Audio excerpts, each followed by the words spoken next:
Ito natin siya.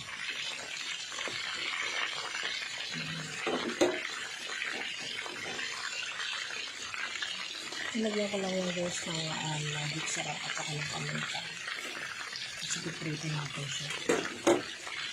Ito na natin lahat yung manok. Ngayon, kuha tayo ng Mang Tomas. Ayan.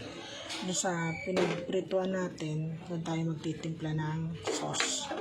So, sali natin to.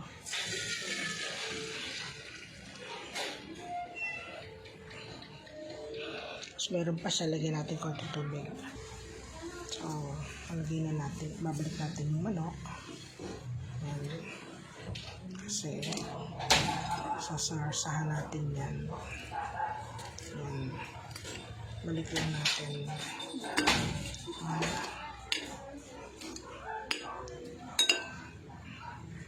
Ngayon, sa sarsa, bukod dun sa nalagyan natin siya ng asukal. Asukal. Ayan.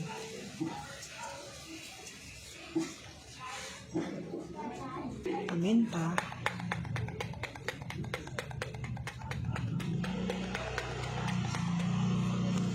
Saan natin papakuluan. And guys, kumukulo na ang ating chicken in sarsa ng lechon.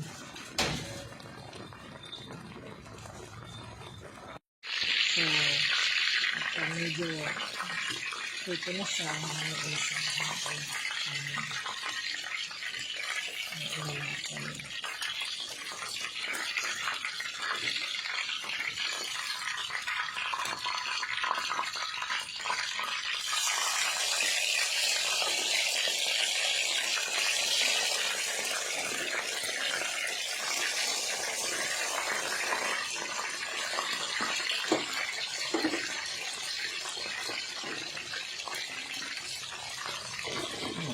Luto na, hinawa na natin.